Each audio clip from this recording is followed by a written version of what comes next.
출애굽기 5장 15절부터 23절까지 말씀 한 절씩 교독하겠습니다. 이스라엘 자손의 기록원들이 가서 바로에게 호소하여 이르되 왕은 어찌하여 당신의 종들에게 이같이 하시나이까?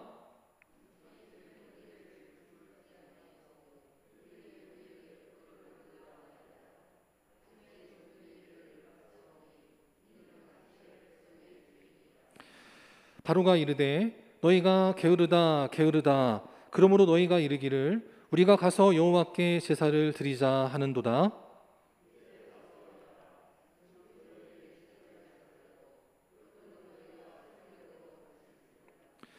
기록하는 일을 맡은 이스라엘 자손들이 너희가 매일 만드는 벽돌을 조금도 감하지 못하리라 함을 듣고 화가 몸에 미친 줄 알고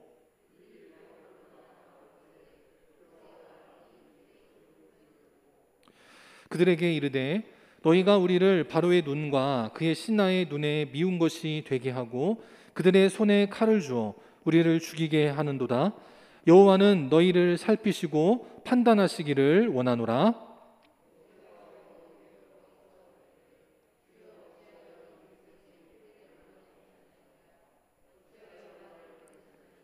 다 같이 내가 바로에게 들어가서 주의 이름으로 말한 후로부터 그가 이 백성을 더 학대하며 주께서도 주의 백성을 구원하지 아니하시나이다.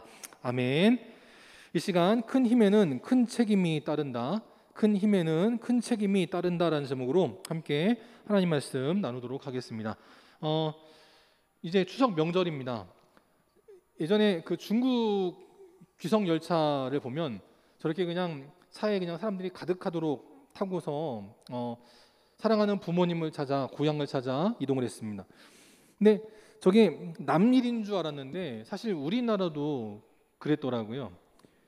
우리나라 70년대 왼쪽인데 저렇게 공장에서 일하던 그 여공들이 회사에서 마련한 그 차를 타고 자기의 고향으로 가는 장면이 있습니다. 오른쪽은 60년대 사진인데 60년대 우리나라 우리 사랑하는 우리 어르신들도 명절을 맞아서 고향에 가려면 저렇게 갔더라고요. 그래서 그냥 입석으로 가고 심지어 어떤 사람들은 짐칸에까지 올라가 가지고 그렇게 시골을 찾아 가기도 했습니다. 90년대에는 이제 고속도로가 이제 어느 정도 자리를 잡아가면서 많은 사람들이 이제 마이카 시대를 맞아서 이제 차를 타고 이동을 하기 시작하는데 저렇게 그냥 차들로 가득해서 차를 타고 가는데 부산까지는 18시간, 광주까지는 16시간 그렇게 차를 타고 이동했다라는 것을 뉴스로 봤던 게 다시 생각이 나더라고요.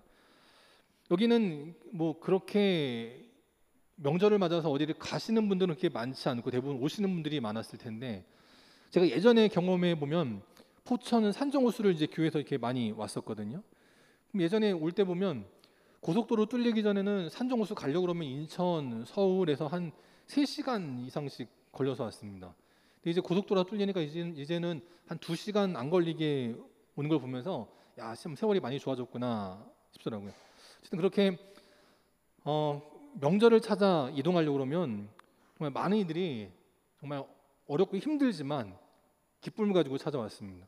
지금 코로나 시대를 맞아서 또 어떤 분들은 또 걱정이 되고 염려가 되어서 오지 말라 하시는 분도 있고 또 이번까지는 못 가겠어요. 또 그런 분들도 계시더라고요. 그래서 어쨌든 이 명절에 이제 사랑하는 이제 그 부모님 댁에 찾아와서 함께 모이시고 또 추도 예배 드리시고 함께 할 때 코로나로 인해 어떤 문제도 생기지 않고 건강하고 평안하게 함께 예배드리고 즐거운 시간 갖는 영광계 성도들이 다 될 수 있기를 주님의 이름으로 축원합니다.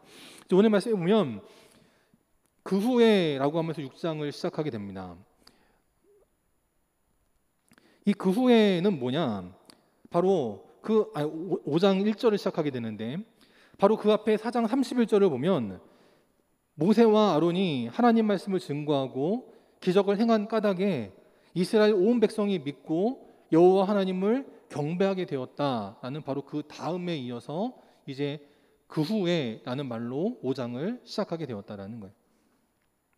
그때 모세와 아론은 바로에게 나갔습니다. 그때 그들이 나갈 때 모세와 아론은 자신감으로 충만했을 겁니다. 하나님이 행하신 기적도 있고 또 하나님 말씀을 듣고 그 60만의 이스라엘 백성들 모두가 하나님을 믿고 하나님께 경배하는 것을 보면서 야, 저들도 저렇게 하나님을 믿는데 이제 파라오도 파라오에서 다르지 않겠지. 파라오도 우리가 복음을 증거하면 우리 말에 순종하겠지. 그런 생각 가지고 나왔다라는 거예요. 근데 어떤 일이 벌어졌느냐? 또 그런 일이 벌어질 때 우리는 어떻게 해야 되느냐? 오늘 말씀을 통해 함께 살펴보도록 하겠습니다. 먼저 첫 번째, 우리는 무엇을 알아야 되느냐? 오늘 말씀의 제목이기도 한데 큰 힘에는 큰 책임이 따른다라는 것을 기억해야 된다라는 거예요. 오늘 모세와 아론이 바로에게 나아가 뭐라고 말했냐면 하나님 말씀하시기를 하나님 백성인 저 히브리인들, 이스라엘 민족, 유대인들을 보내라라고 선포했다라는 겁니다. 그때 모세와 아론은 한편으로는 기대감을 가지고 그 말씀을 선포했는데 돌아오는 결과는 뭐냐면 2절에 보니까 파라오가 대답하기를 나는 여호와를 알지 못하니 이스라엘을 보내지 아니하리라 라고 답을 했다라는 거예요. 지금 60만의 사람들도 내 말을 들었는데 파라오 한 사람이 내 말을 안 듣는단 말이죠. 그럴 때 한편으로는 당황스러웠을 겁니다. 하지만 또 한편으로는 당황하는 마음을 잠시 접어두고 하나님 말씀이 떠올랐을 거예요. 그건 무슨 말씀이냐면 출애굽기 3장에 나오는 것처럼 하나님이 미리 알려주시기를 강한 손으로 그 애굽을 치기 전에는 애굽 왕이 이스라엘 백성들을 가도록 허락하지 않을 것이다. 그리고 그 다음 하나님께서 여러 가지 이적을 나라에 친 후에 그제서야 파라오가 너희를 보내리라 라고 하신 말씀이 떠올랐을 거라는 거예요. 그래서 모세가 그 다음에 어떻게 반응하냐면 3절에 보니까 히브리인의 하나님에 대해서 설명하게 됩니다. 파라오가 나는 하나님이 누군지 모르는데 난 그래서 보낼 수 없어 라고 말하니까 내가 믿는 하나님은 누구냐? 히브리인의 하나님이다 라고 말했다라는 거예요. 이 히브리라고 하는 이 말은 무슨 뜻이냐면 그 애굽 시대 주전 2000년경에 애굽에서 노예살이를 하던 사람들을 총칭하는 말입니다. 이스라엘 백성들만을 말하는 것이 아니고 이 히브리라고 하는 말은 그 당시 어려움을 당하던 우리로 말하면 천민들을 가리키는 말이 히브리라는 말이었다라는 거예요. 근데 하나님은 이미 그 전에 아브라함에게 나타나셔서 말씀하실 때에도 뭐라 말씀하셨냐면 히브리다라고 말씀하셨다라는 거예요. 그러니까 이미 하나님은 420년 전에 이스라엘 백성들이 당할 어려움도 아셨고 또 그 애굽에서 어려움 당하는 그 이방인들도 하나님이 버리지 않고 포기하지 않고 그들을 살려주시려고 하는 구원의 계획을 갖고 계셨다라는 거예요. 그러면 지금 이제 4,500년이 지난 지금 이 시대에도 하나님은 이 시대에 어려움 당하는 하나님의 백성들을 결코 외면하지 아니하시고 우리의 하나님으로 우리에게 찾아와 주실 줄 믿습니다. 이 애굽 시대 파라오의 위험을 보여주는 장면을 좀 찾으려고 했는데 찾을 수가 없어서 중국 황제의 모습으로 잠깐 바꿔보겠습니다. 모세와 아론이 파라오 앞에 나갈 때 마치 중국의 황제를 아련하는 것 같은 그런 상황이었을 거라는 거예요. 저 앞에 맨 아래에 노란색들은 다 꽃이고요. 그 뒤에 약간 빨간색, 검정색 저 무리들은 뭐냐면 군사들의 머리입니다. 그 중국의 황자를 만나러 갈 때에도 저렇게 많은 군인들이 나열해 있는 거예요. 황제는 저 높은 궁전에 가장 높은 보좌에 딱 앉아 있습니다. 가장 화려한 옷을 입고 앉아 있는 거예요. 근데 반면에 모세는 목자였습니다. 아론은 막노동하던 사람이었어요. 행색이 초라합니다. 수많은 군사들을 거느리고 그 앞에 보좌에 딱 앉아 있는 그 황제와 80살의 목자, 또 일용직 노동자, 그들이 나갈 때 그 느껴지는 위압감은 이루 말할 수 없었다는 거예요. 사람들이 보기에 80살 또 80대의 그 노동자, 그 둘은 황제 앞에서 너무나 초라한 모습이었을 겁니다. 근데 하나님이 함께 하시니까 어떤 일이 벌어지냐면 시편 119편에 보니 왕들 앞에서 수치를 당하지 아니하도록 하나님이 지켜주시고 보호하신다라고 말씀을 하고 있어요. 우리는 그래서 우리의 현재 나의 모습이 어떠하냐, 내가 현재 어떤 일을 하냐, 그것보다 더 중요한 것은 뭐냐면 내가 무엇을 위해 하느냐, 그게 더 중요하다는 거예요. 우리가 하나님의 일을 감당할 때 우리는 대통령 앞에 서고 대선 후보 앞에 서고 누구 앞에서도 수치를 당하지 않도록 하나님께서 권능으로 함께하여 주실 줄 믿습니다. 우리는 어떻게 해야 되느냐? 예수님께서도 말씀하셨는데 몸은 죽이지만 영혼은 죽이지 못하느니, 우리를 직장에서 자를 수는 있지만 우리의 영혼을 천국으로 가는 길에서 끊어버릴 수 없는 그런 세상의 사람들을 두려워하지 말라라는 거예요. 우리는 누구를 두려워야 되느냐? 우리의 몸도 또 우리의 영혼도 또 우리의 이름을 생명책에서 지워버릴 수 있는 그 하나님을 두려워하는 자들이 돼야 된다라고 말씀하는 거예요. 이 큰 힘에는 큰 책임이 따른다라고 하는 이 말은 사실 어디서 나온 말이냐면 그 만화 또 영화로 나온 스파이더맨의 한 장면입니다. 한 대사입니다. 스파이더맨 그 주인공의 삼촌께서 그 주인공에게 어떤 힘이 생겼을 때 알려주는 거예요. 너에게 큰 힘이 생긴 것은 너로 하여금 큰 책임을 감당하라고 주신 거다라고 말씀해 주신 거예요. 만약에 우리에게 슈퍼맨 같은 능력이 나타났는데 그 능력을 가지고 나를 위해 쓴다고 생각을 해보세요. 내가 돈이 필요하다고 내가 슈퍼맨 같은 능력을 가지고 은행에 쳐들어가서 돈을 다 빼어버려. 그럼 되겠습니까? 안 된다라는 거예요. 오늘 모세와 아론에게 하나님께서 지팡이가 뱀이 되게 하시고 나병에 걸렸다가 낫게 하시고 물을 땅바닥에 쏟으니까 피가 되게 하시고 하는 그러한 큰 능력을 주신 것에는 어떠한 사람 앞에서도 주눅들지 말고 하나님의 일을 감당하라 라고 하는 책임 또한 주셨다는 것을 기억해야 된다는 거예요. 우리 영광교회 우리 사는 성도들도 큰 믿음의꾼들이 될 수 있기를 바랍니다. 또 여러분의 자녀들도 이 땅의 꼬리가 아닌 머리가 될 수 있고 하나님의 큰 일을 감당하는 복된 자녀들이 될 수 있기를 바랍니다. 그때 그것을 가지고 내가 뭐가 됐어, 어떤 자리에 갔어, 거기서 끝나는 것이 아니라 그 자리에 가서 영혼을 구원하고 하나님의 사명 감당하는 큰 책임 또한 감당할 수 있는 믿음의 큰 일꾼들이 될 수 있기를 바랍니다.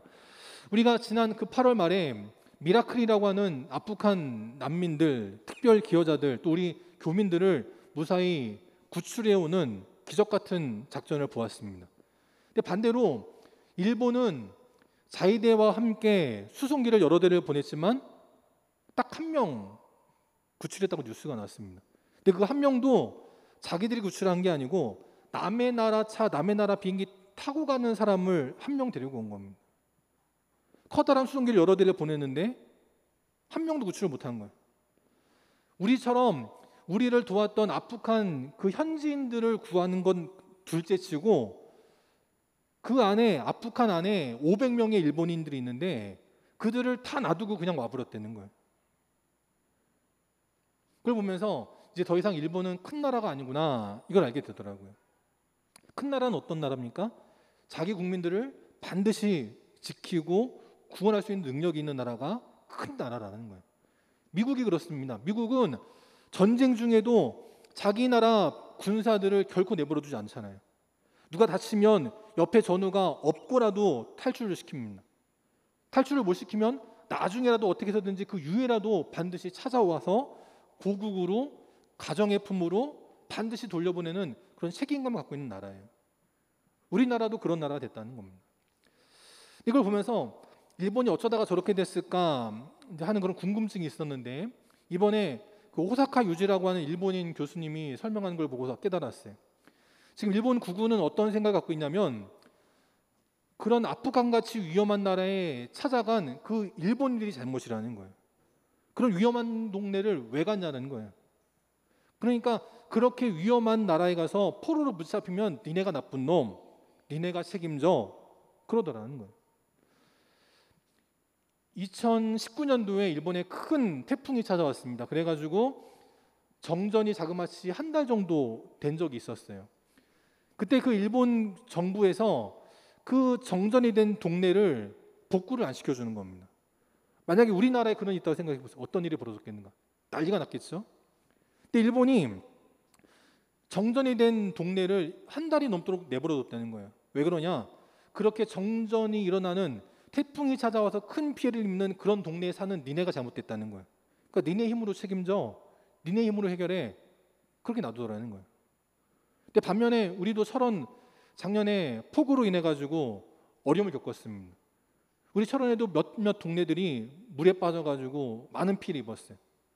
우리는 그렇게 내버려두지 않습니다. 어떻게 됐는지 그들이 100%까지는 안 될지 몰라도 나라에서 할 수 있는 한은 최선을 다해 돕고 섬기려고 하더라는 거예요. 이게 큰 나라와 작은 나라의 차이라는 겁니다. 우리 영광교회도 많은 영혼을 섬길 수 있는, 또 많은 교회를 후원할 수 있는, 또 많은 나라를 향해서 선교할 수 있는 그런 귀한 교회가 될 수 있기를 바라고, 우리 믿음의 성도들도 나만을 위해 살아가는 것이 아니라 어려움 당하는 인생들이 있을 때 그들을 돕고 섬길 수 있는 믿음의 큰 그릇 같은, 믿음의 큰 책임을 다할 때 하나님께서 주시는 더 큰 능력이 임하는 복된 인생들이 될 수 있기를 바랍니다. 잠언 14장에 보니까 이렇게 말씀하고 있어요. 가난한 사람을 학대하는 자는 어떤 자입니까? 그를 지으신 하나님을 멸시하는 자다라고 말하고 있어요. 궁핍한 사람을 불쌍히 여기는 자는 어떤 사람입니까? 하나님을 공경하는 자다라고 말하고 있는 거예요. 우리는 누군가가 어려움 당할 때 노력을 안 해서 그래, 그렇게 생각하기가 쉽다는 거예요. 근데 하나님은 그걸 원치 않으신다는 겁니다. 우리는 가난한 자가 있을 때 그를 무시하고 학대하는 것이 아니라 그를 돕고 불쌍히 옮기고 또 섬기는 마음이 있어야 돼요. 그게 바로 하나님을 공경하는 자의 모습이다라고 말씀합니다. 마태복음 25장에도 보면 예수님께서 이렇게 말씀하셨습니다. 한 임금을 비유로 말씀하시면서 지극히 작은 자 하나에게 한 것이 누구에게 한 것이냐? 바로 임금이신 하나님, 메시아 예수 그리스도에게 한 것이다 라고 말씀을 하고 있어요.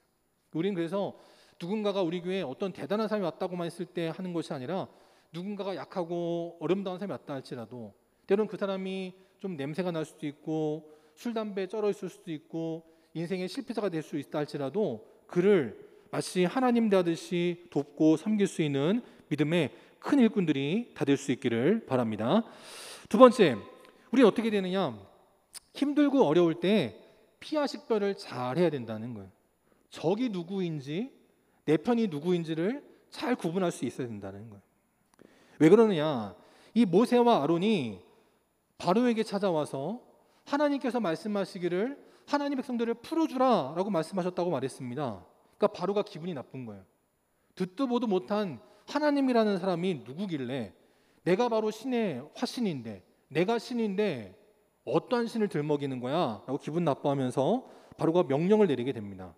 7절에 보면 그동안에는 이스라엘 백성들이 일을 할 때 그 벽돌에 쓸 집, 요즘으로 말하면 시멘트 같은 걸 줬다는 거예요. 근데 이제는 그것도 주지 않고 일은 똑같이 있는데 원자재까지 내가 구해가지고 일을 하게 하라 라고 시켰다는 겁니다. 8절에 보니까 수요는 감하지 말라라고 했다는 거예요. 왜냐? 쟤들이 게을러서 안 되겠어. 그렇게 말했다는 겁니다. 그래서 9절에 보니까 뭐라고 말하냐면 그 히브리인들의 노동을 무겁게 함으로 수고롭게 하여 고생되게 하여서 그들로 하여금 모세와 아론 같은 이상한 사람들의 거짓말을 듣지 않게 해라 라고 말했다는 겁니다. 우리도 보면 그렇게 하더라고요. 그 사람이 나태해지면 이상한 마음을 품는다고 예전에 저 윗세대 분들이 군생활할 때 그랬다 하더라고요. 그래가지고는 막 그냥 괴롭혔다는 거예요. 딴 생각 못하도록. 요즘 같으면 큰일 날 일인데 그런 일들이 우리나라 군대에서만 있었던 게 아니고 이 애굽 시대에도 그런 일들이 있었다라는 겁니다. 그러니까 이제 너무 어려움을 겪다 보니까 15절에 보면 이스라엘 자손의 기록원들이, 그러니까 쉽게 말하면 중간 간부들이 바로에게 찾아가서 하소연을 하게 됩니다. 왜 우리에게 이렇게 힘든 일을 주십니까? 제발 좀 집도 좀 주시고 일도 좀 줄여주십시오. 그냥 우리가 힘을 내서 열심히 일하지 않겠습니까? 우리를 좀 생각해 주십시오 라고 호소를 했는데 결과는 어떻게 되느냐? 그들이 파라오를 만나고 돌아올 때 야, 화가 몸에 미쳤구나. 쉽게 말하면 이제 망했구나. 그걸 알게 됐다는 거예요. 그래서 파라오로부터 심한 말을 듣고 야, 이 중노동을 피할 길이 없겠구나. 낙심이 돼가지고 돌아오는 길에 누구를 만나게 되냐면 바로 모세와 아론을 만나게 되었다라는 겁니다. 지금 파라오부터 왕창 깨져가지고 낙심이 돼가지고 또 한편으로는 속에서 분노가 끓어오르는데 바로 그 모세와 아론을 만난 거예요. 그때 그들이 모세와 아론에게 뭐라고 말하냐면 21절에 보니까 너희가 우리를 바로의 눈과 그의 신하의 눈에 미운 것이 되게 했다.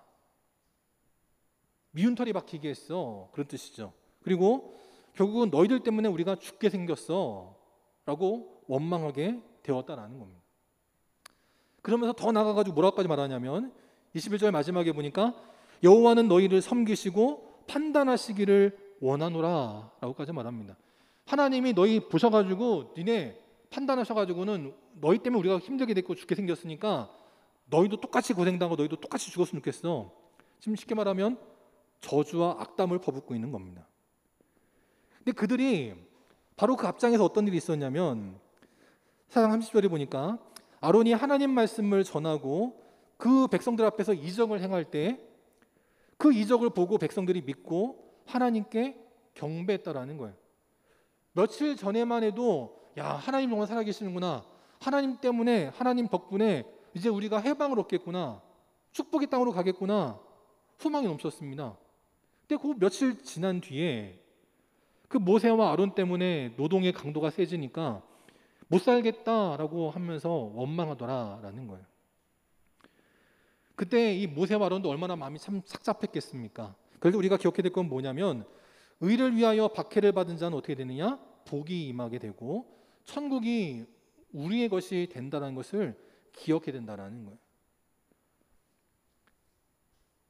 의를 위하여 박해를 받은 자, 그에게 하늘의 복이 주어지게 된다라는 것입니다. 또 바로 이어서 우리 예수님이 뭐라 말씀하셨냐면 거짓으로 우리를 거스르는 자에게 우리는 지지 말라라는 거예요. 왜냐? 세상이 우리를 거짓으로 넘어뜨리려 한다 할지라도 그것을 참고 견딜 때 우리는 오히려 그 거짓 때문에 복을 받게 된다는 거예요. 아까 그 바로가 뭐라고 말했어요? 모세와 아론이 거짓말한 걸 듣지 못하게 하라 했었습니다. 예수님은 오히려 뭐라고 말씀하시냐면 세상이 우리에게 거짓을 말한다 할지라도 우리는 그 거짓에게 지지 말고 이기면 복이 임하게 된다는 거예요.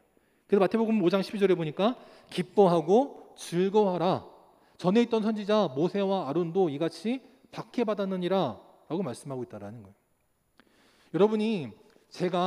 여러분이 우리가 잘못한 것 때문에 박해받는 거는 감당해야 될 몫이죠. 그건 어쩔 수 없는 겁니다. 그런데 우리가 믿음의 사역을 감당하다가 때로는 박해를 당할 때 있어요. 그때 우리는 낙심하고 절망할 것이 아니라 기뻐하는 자들이 되어야 한다라는 것입니다. 오늘 이스라엘의 이 기록원들은 착각하는 게 있었습니다. 그게 뭐냐면 비록 지금 파라오가 모세와 아론 때문에 분노해가지고 이스라엘 백성들의 노동의 강도를 몇 배나 세게 했지만 이스라엘 백성들은 사실 영원히 계속 애굽에서 종살이해야 될 사람들이 아니었다라는 거예요. 그들은 하나님께서 약속하신 축복의 땅으로 돌아가야 되는 백성들이었습니다.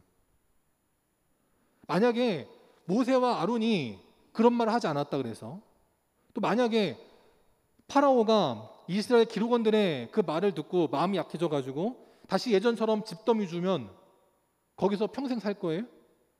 평생 종살이 됩니까? 아니라는 거예요. 지금의 그 고난은 반드시 한 번은 겪고 넘어가야 될 과정이었다는 겁니다. 왜냐? 그들은 돌아가야 될 믿음의 본향이 있는 사람들이었다라는 거예요. 우리가 80년대, 70년대, 60년대, 90년대 그렇게 열 몇 시간씩 고생해 가면서도 시골에 간 이유가 뭐예요? 고향으로 간 이유가 뭡니까? 만회될 사람들이 있었잖아요. 고향으로 가야만 해결되는 내 마음에 그 응어리진 것들이 풀리는 게 있었고 고향으로 가야만 받을 수 있는 기쁨이 있었고 은혜가 있었고 그랬기 때문에 그 몇 시간씩의 그 고생도 마다하지 않고 찾아간 거 아니었습니까? 근데 지금 히브리인들은 지금 당장 우리 눈에, 우리 손에, 우리의 삶에 고난이 닥쳤다 그래가지고 그것 때문에 내가 거절해야 되고 내가 거부해야 될 파라오 앞에 오히려 무릎 꿇고 내가 믿고 따르고 함께 해야 될 모세와 아론은 멀리하는 그런 뭔가 잘못된 어리석은 모습을 보였다라는 거예요. 전 지금 이 이스라엘 백성들이 어리석은 모습을 보면서 뭐가 떠올랐냐면 그 옛날 일제시대 때가 떠올랐습니다. 일제시대 때 저 고 홍범도 장군님처럼 독립을 위해서 힘쓰고 애썼던 분들이 있습니다. 수많은 열사들, 투사들이 있었어요. 근데 그들이 그렇게 독립을 해서 했을 때마다 피해는 누구에게 돌아갔습니까? 애꿎은 조선인들에게 돌아갔습니다. 일본 순사들이요, 독립군들을 잡으려고 하는데 못 잡으면 어떻게 해요? 그 마을의 사람들 다 잡아다가 고문하는 겁니다. 야, 독립군 누군지 불어, 어딘지 말해. 그러면 그 조선인들이, 우리 그 믿음의 어르신 선배님들, 선조님들이 독립군 때문에 못 살겠다고 막 그랬습니까? 미워될 대상은 일본인들이지 독립군이 아니거든요. 근데 그 중에 어리석은 어떤 인간들은 독립군들 때문에 내가 못 살겠다, 그렇게 원망하는 안타까운 인생들이 있었다는 거예요. 오늘 이스라엘 백성들의 그 모습도 마찬가지였다는 겁니다. 그들은 애굽에서 조금 편하게, 조금 고기 먹으면서 종살이하고 피라밋이나 짓고 그러기 위해서 이 땅에 태어난 자들이 아니었다는 거예요. 그들은 돌아가야 될 본향이 있고 그들이 해야 될 믿음의 사명이 있는 것이 있었다는 겁니다. 근데 그걸 모르면, 피와 식별을 제대로 못하면 믿고 따라야 될 사람은 원망하고 따르지 말아야 될 사람들은 오히려 그 발 앞에 무릎 꿇고 엎드리면서 살려달라고 애원하는 그런 어리석은 잘못을 범할 때가 있다라는 거예요. 이 시대를 놓고 말하면 저는 언론인들을 두고 말할 수 있다고 생각합니다. 우리나라 이 코로나 시대를 맞이해서 100만 명당 전체 확진자 수를 이제 통계를 내고 있는데 1위는 체코가 1등이더라고요. 우리나라는 잘 안 보실 텐데 맨 오른쪽에서 세 번째 노란색이 우리나라입니다. 우리나라보다 더 선방한 나라는 호주하고 뉴질랜드고요. 우리나라가 그나마 3등, 방역을 가장 잘한 나라입니다. 사망자 수도 우리나라가 끝에서 세 번째로 선방한 나라입니다. 근데 호주하고 뉴질랜드는 여러분 보셔서 알다시피 자국민들이 다른 나라에 있다가 위험하다고 자기네 나라로 돌아가고 싶어도 안 받아주는 나라입니다. 지금 호주하고 뉴질랜드는 갈 수가 없는 나라예요. 모든 걸 틀어막아서 아무도 오지 못하게 하고 있습니다. 우리나라는 그러지 않잖아요. 우리나라는 외국에 유학 나갔다가도 돌아올 수 있습니다. 출장이 있으면 나갈 수 있어요. 요즘 보니까 해외여행도 가더라고요. 요즘 하도 관광업들이 안 되니까 괌, 사이판 이런 데에서 관광청에서 막 1인당 몇십만 원씩 지원해 주더라고요. 가면은 거의 그냥 공짜다시피 해외여행하고 올 수 있습니다. 근데 다른 나라는 못 가요? 우리나라는 갈 수 있습니다. 근데 이런 것들을 다 이상하게 바꿔놓고 했어요. 지지난주에 모더나라고 하는 그 백신 회사에서 물량을 제대로 못 맞춰줬습니다. 그것 때문에 언론들이 막 난리가 났습니다. 근데 그 언론들이 모더나에 대해서는 별로 말하지 않고 우리 정부에 대해서는 그렇게 뭐라 하더라고요. 근데 결과는 여러분 알다시피 하루가 지나긴 했지만 모더나가 약속했던 것보다 더 많은 120여만 회분의 백신을 더 보내줬습니다. 근데 거기에 대해서는 뭐라 안 하더라고요. 경제가 좀 문제입니다. 아까 우리 장로님도 기도하실 때 말씀하셨지만 경제가 문제긴 하죠. 근데 그나마 그 어려운 경제도 성장률로 따지면 우리나라가 1등입니다. 근데 문제는 지금 소상공인들이 문제죠. 학원 하시는 분들, 또 특별히 이벤트 하는 분들, 관광 여행업 하시는 분들, 그분들의 그 어려움은 이루 말할 수가 없습니다. 병원도요, 마스크 쓰고 손 잘 닦으니까 환자들이 별로 없어가지고 병원도 문 닫는 곳들이 꽤 많이 생겼습니다. 그럼 그런 분들을 도와야죠. 정말 그분들은 도와야 됩니다. 근데 그걸 못하게 하는 사람들이 있어요. 지금 이 시대 보면 이렇게 어려울 때 믿음으로 하나 돼야 되는데 그러지 못하게 하는 이들이 있어요. 저는 그게 바로 언론이라고 생각을 합니다. 여러분도 좀 잘 보셔가지고 시간이 지나고 보면 알게 돼요. 우리가 무엇을 봐야 되는지, 무엇을 들어야 되는지, 무엇을 따라야 되는지 잘 보셔서 지금 이 출애굽기 5장에서 이스라엘 백성들이 잘못한 것처럼 또 우리나라 일제시대 때 어떤 이들이 독립군들을 오히려 핍박했던 것처럼 그렇게 잘못을 범하는 것이 아니라 우리는 믿음 안에서 무엇을 바라보고 무엇을 들어야 되고 무엇을 말해야 되는지 깨달음으로 말미암아 이 땅에 하나님의 귀한 일들을 감당하는 믿음의 삼겹줄을 이루는 복된 인생들이 다 될 수 있기를 바랍니다. 세 번째, 우리는 무엇을 알아야 되느냐? 원망을 한다 할지라도 그 원망을 하나님께 푸는 자들이 돼야 된다라는 거예요. 모세와 아론이 잘못한 게 하나도 없습니다. 하나님께서 가라 하시고 하나님께서 말씀하라 하시니까 가서 말한 것밖에 없습니다. 모세와 아론이 자기들이 하고 싶어서 한 게 아니에요. 하나님께서 하라 하셔서 한 겁니다. 그리고 그것이 마땅히 이스라엘 민족들을 위해서 해야 될 일이었습니다. 근데 돌아온 결과는 원망과 불평이었습니다. 저주와 악담이었어요. 그럴 때 그 모세는 어떻게 반응하냐면 22절에 보니까 여호와께 돌아와서라고 말합니다. 여러분은 힘들고 어려울 때 무엇을 하시나요? 저는 스트레스 받으면 뭘 했냐면 먹는 걸로 풀었습니다. 전 군대 가기 전까지는 잘 의식을 못했는데 군대 가고 나서 힘든 일을 겪으니까 어떻게 하냐면 초코파이를 그렇게 먹었어요. 군 제대하고 나서부터는 초코파이는 안 쳐다보고 뭘 먹었냐면 크림빵을 그렇게 먹었습니다.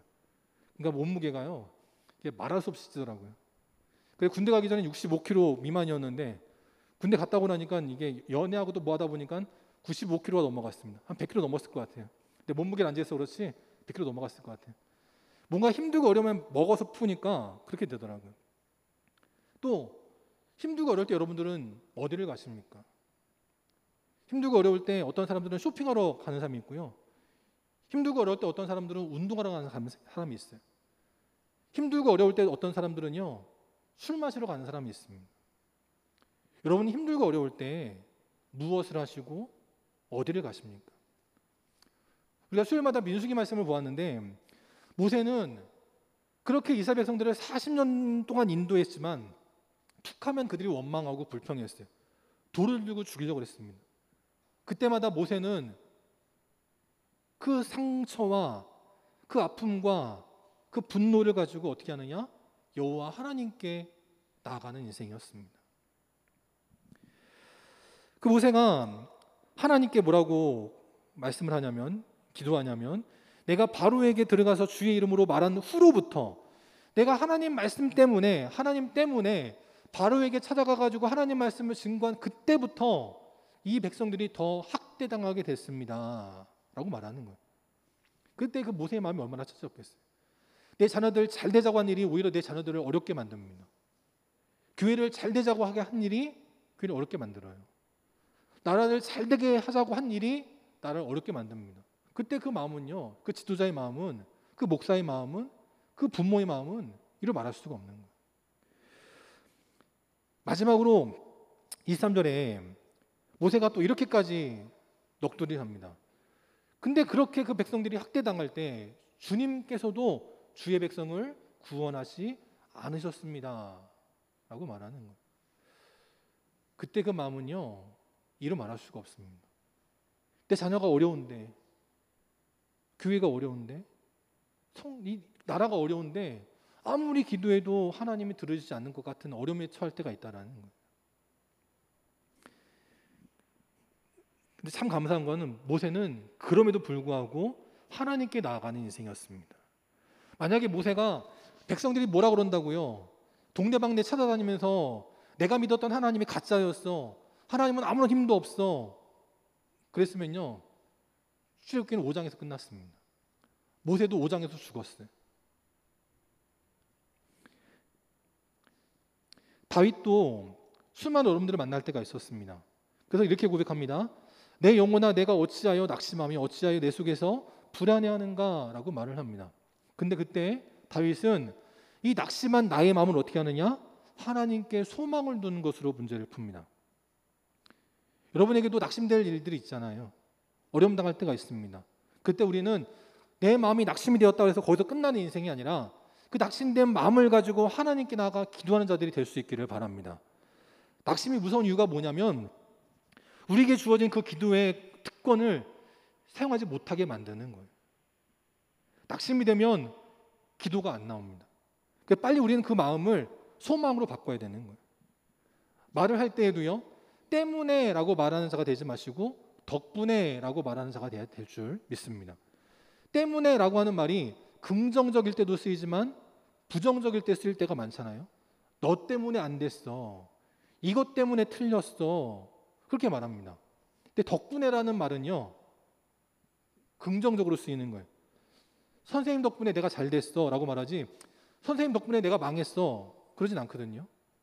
내가 기도한 덕분에, 목사님이 기도해 주신 덕분에, 장로님이 기도해 주신 덕분에 어려움에서도 일어나게 됐습니다 라고 말하더라는 거예요. 우리 영광교회 믿음의 성도들이 말을 할 때에도 때문에 라고 말하는 자들이 아니라 덕분에 라고 말할 수 있는 인생들이 될 수 있기를 바랍니다. 그러면 지금의 어려움이 역전이 되는 거예요. 낙심될 만한 상황이 소망의 상황으로 바뀌게 하실 줄 믿습니다. 기도의 능력이 얼마나 대단하냐, 요한계시록 8장에 보니까 이렇게 말씀하고 있어요. 그 마지막 때에 금향로가 있는데 이 금향로에 많은 향이 담기지만 향과 함께 뭐가 담기냐면 성도의 기도가 합해진다라고 말씀합니다. 우리가 하는 기도가 그냥 소리로 허공을 맴돌다 사라지는 것이 아니라 천군천사의 금향로에 담기게 되는 거예요. 하늘 보좌로 올라가게 됩니다. 하나님 앞으로 올라가게 됩니다. 그때 하나님께서 응답하실 때 제단의 불을 그 향로에 담아서 이 땅에 쏟아버리시게 된다는 거예요. 우리의 기도가 담겨있던 그 금향로가 하나님의 제단으로 올라갔다가 그 금향로에 담겨있던 향과 기도는 하나님께서 취하시고 제단의 불을 그 금향로에 담으셔가지고 이 땅에 쏟을 때엔 우레와 음성과 번개와 지진으로 응답이 이루어지게 되더라라는 거예요. 그때 이 나라를 힘들게 하고 우리 교회를 힘들게 하고 우리 삶에 힘들게 했던 그 모든 것들이 흔들리고 무너지는 하나님의 권능의 지진이 반드시 나타나게 될 줄 믿습니다. 그래서 오늘 말씀 5장 23절까지만 보면 낙심이 되고 절망이 됩니다. 근데 바로 한 장을 넘겨서 출애굽기 6장 1절을 보면 이런 하나님의 음성이 들려져요. 함께 읽어보겠습니다. 시작. 여호와께서 모세에게 이르시되 이제 내가 바로에게 하는 일을 내가 보리라. 강한 손으로 말미암아 바로가 그들을 보내리라. 강한 손으로 말미암아 바로가 그들을 그의 땅에서 쫓아내리라. 아멘. 이제 어떤 일이 벌어져요? 그 모세가 동네방네 사람들을 찾아다니지 않았습니다. 낙심이 된다고 해서 술로 그 인생을 포기하지 않았습니다. 아무리 힘들고 어려워도 모세는 여호와께로 돌아와요. 하나님께서 말씀하시기를 이제 내가 바로에게 하는 일을 네가 보리라 라고 말씀하셨다는 거예요. 바로가 아무리 대단한 군대와 아무리 강한 권력으로 하나님 백성들을 찍어 누르려 한다 할지라도 이제 하나님께서 하시는 새로운 일을 보리라 라고 말씀하는 거예요. 바로가 내 눈에 흙이 들어와도 못 보내 한다면 하나님께서 흙을 뿌려서라도 보내시겠다라고 말씀하는 거예요. 이사야 선지자도 43장에서 이렇게 말씀했습니다. 보라 내가 새 일을 행하리니 이제 나타낼 것이다 라고 말씀하신 거예요. 우리에게 어려움이 있습니까? 하나님께서 행하실 때 광야에도 길을 내신 하나님, 사막에서도 생명의 강을 내신 하나님께서 이제는 하나님의 백성들, 하나님께서 택하신 자들이 그 은혜의 강물을 마시게 하는 생명의 역사를 누리게 하시는 하나님의 놀라운 축복이 임하게 될 줄 믿습니다. 그 소망이 우리에게 있어야 되는 거예요. 그 소망을 가지고 나가야 되는 겁니다. 전 이번 이 추석 명절이 그냥 모였다가 그냥 뭐 이런저런 얘기하다가 돌아가는 그런 시간이 아니라 하나님께서 이제 우리를 행하여서 행하실 새로운 일들을 보게 하고 듣게 하고 그래서 함께 나누게 하고 기도하게 하는 그런 명절이 될 수 있기를 바랍니다. 그럴 때 악한 마귀가 우리의 발목을 잡았다가도 우리를 자유하게 하고 우리가 풀려나게 하고 힘을 얻게 하고 하나님의 귀한 역사에 일어나가는 복된 인생들이 되게 하실 줄 믿습니다. 우리 기도할 때 어떻게 기도해야 되느냐? 하나님께서 이 땅에게 행하실 그 일들을 우리가 보게 될 것이다 기도하는 자들이 되어야 되는 거예요. 세상이 우리를 발목을 잡고 우리를 무너뜨리려 했다 할지라도 이제 우리는 주님 안에서 일어나게 될 것이고 믿음으로 전진하게 될 것이고 축복의 땅으로 나아가게 될 줄 믿습니다. 그때까지 낙심하지 않고 절망하지 않고 주님과 함께 주님의 귀한 일들이 일어나가는, 아무리 힘들고 어려워도 사람에게 그걸 푸는 게 아니라 사람을 의지하는 게 아니라 하나님께로 나아가는 인생, 하나님께 기도하는 인생, 하나님의 능력을 공급받는 거룩한 하나님의 백성들이 되어지는 우리 모든 믿음의 성도들이 다 될 수 있기를 주님의 이름으로 축원합니다. 시간 찬송 620장 함께 찬양하시고 축도로 이마치도록 하겠습니다. 찬송 620장 함께 찬양하겠습니다.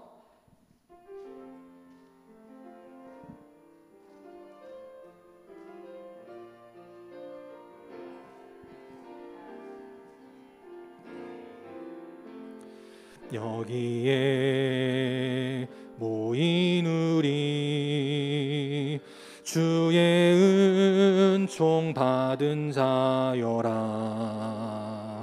주께서 이 자리에 함께 계심을 아노라. 언제나 주님만을 찬양하며 따라가리니 시험을 당할 때도 함께 계심을 믿노라. 이 믿음 더욱 굳세라. 주가 지켜주신다.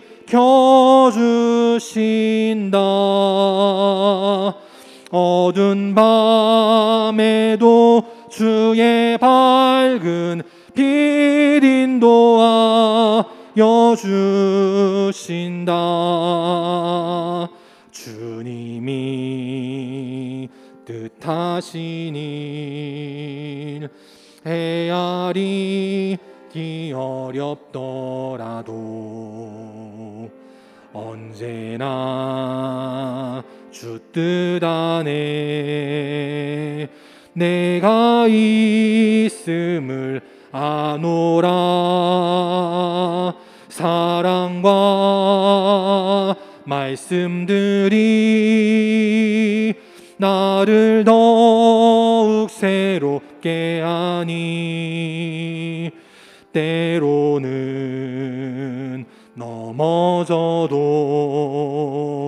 최후 승리를 믿노라. 이 믿음 더욱 굳세라. 주가 지켜주신다. 어두운 밤에도 주의 밝은 빛 인도하여 주신다. 여기에 모인 우리 사랑받는 주의 자녀라. 아멘. 주께서 뜻하신 바 우리 통해 펼치신다. 고통과 슬픔 중에 더욱 주님 의지하오니 어려움 이겨내고 주님 더욱 찬양하라. 이 믿음 더욱 굳세라. 주가 지켜주신다.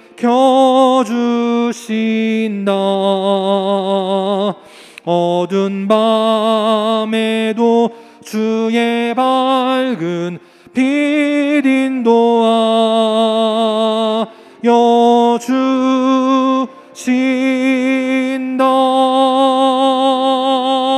주신다. 아멘. 함께 기도하겠습니다.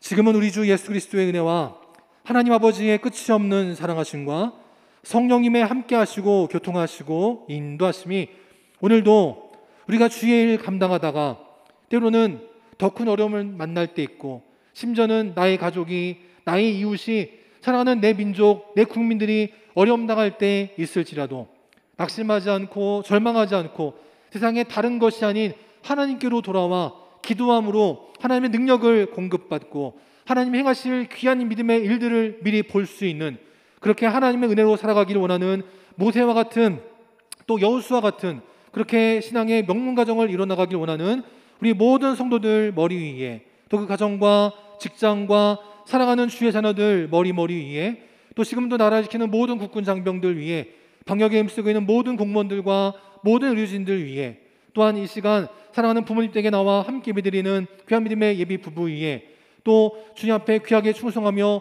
하나님의 일을 감당하기를 원하지만 뜻하지 않고 어려움이 있어 나오지 못한 모든 안타까운 심령들 머리 위에 이제부터 영원토록 함께 계시기를 간절히 축원하옵나이다. 아멘.